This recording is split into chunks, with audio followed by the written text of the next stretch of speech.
My name is Travis Foster. I'm a linebacker coach here at New Palestine High School in New Palestine, Indiana. Right now we're going to work on some bag drills here with our linebackers. So we'll go ahead and get started. 1 foot.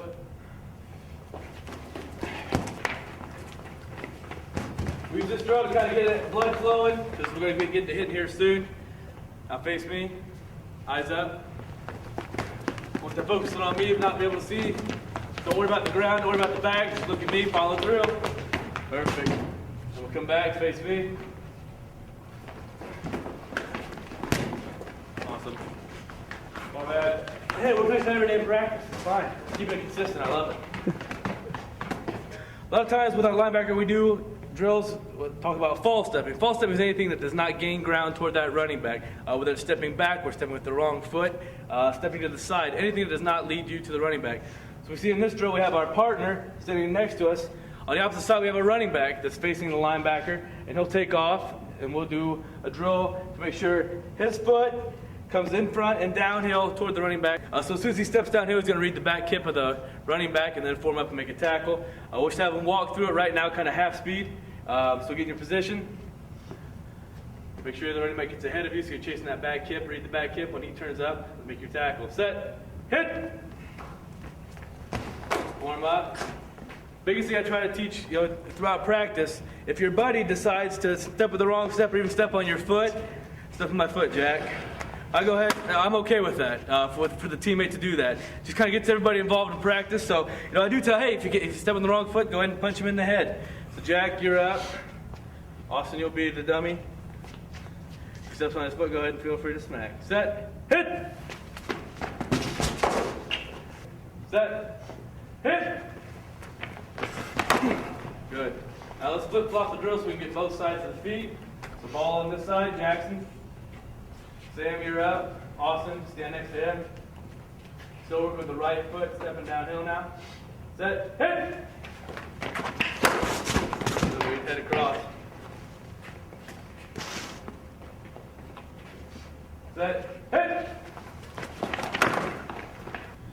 And now we've taken our mirror drill to the next level with 2 partners on each foot. So this time he really doesn't have an option. Before he had an option of maybe false stepping with the back foot. Now there is no option of false stepping whatsoever. So we're coming downhill. Not only does he have a chance of getting chucked in the helmet on one side, but now he has two partners that can pop him in the head if he decides to step with the wrong foot. Same read. We now have our 3 gaps with our running back across. We're just mirroring his steps, and then we're going to meet him in the gap. Biggest thing with the linebacker, I'm not okay with a tackle back here on the pads. If anything, I want it mid-pad or behind the pad, just because defensively, you gotta be a little bit crazy, and I like how linebackers can attack to that point. So we always beat our running back or pulling lineman or anyone to the point of attack. We don't wait on linemen or running backs. So Jack's on his toes. He can kind of lean back a little bit. This drill also helps out with stance too. Because he needs to be able to go right, left, up, down, back, forward in the blink of an eye. And then in the stance, make sure they're on their toes.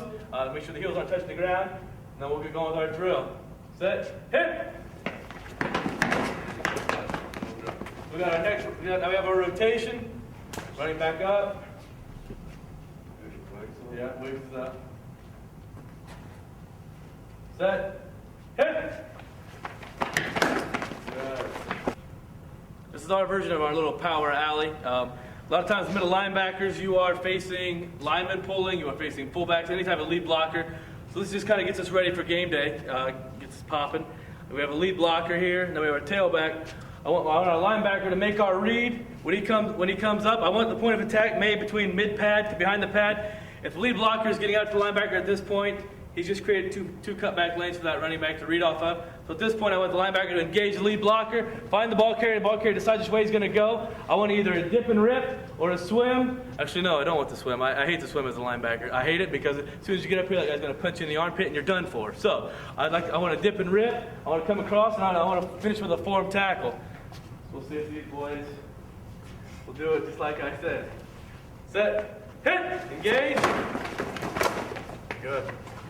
Set, hit. You'll notice that we eliminated our partners for the false step, and by this point, they should not be false stepping. If they do, we'll go back to the mirror drill. Set, hit! There, false stepping. Great.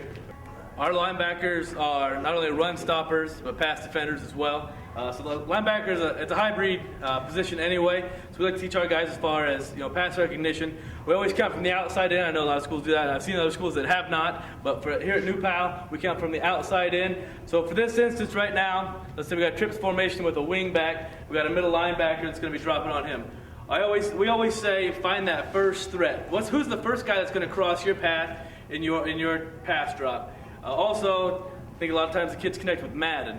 With Madden, the video game, anytime a linebacker drops, he has kind of a blue circle around him. So I'm like, hey, anybody that's in your blue circle, contact and then finish your drop zone. That seems to kind of work with that description. So right now, what I have to do is this wing's going to run kind of a fly route, and then I'll have the middle linebacker. He's going to drop to his middle hook, and then he'll contact the receiver, and then finish his drop. Set, hit. We ride them to the point of until they're out of our drop zone. Most of the time there'll be a safety over the top, and then the linebacker will be yelling vert, vert, vert, or something to get that safety's attention. Because the biggest thing in defense, communication. If you can't talk, you will not have success whatsoever. One of my favorite pregame drills as a linebacker is I'm always trying to find a way to intimidate maybe that other sideline to make them see that, hey, we got some beasts over here coming at you on a Friday night kind of thing. So I like the form tackle drill. Biggest thing I've noticed in form tackling in years past, when I was going through high school, everything was head down and wrap. Well, that doesn't seem to work because the smart running back's just got that stiff arm and then you're done. So what I try to teach is we're shooting the arms up through. I want this cloth grabbed and pulled away because there is no spinning away from this type of tackle. And then we're going to bring the hips. That's why you see a lot of correlation between the power clean, the hang clean. Anything we do in the weight room is going to correlate into any drill that we do here at New Pal. Which you'll see here, Coach Abel definitely does a great job instituting the weight room and then carry it over to the football field. So right now I just want to show you one of our warm-up drills we do. So this side will be our running back, this side linebacker. Ready, set, hit! Split block, other side. Set, hit! I love that cloth being grabbed. I love the feet.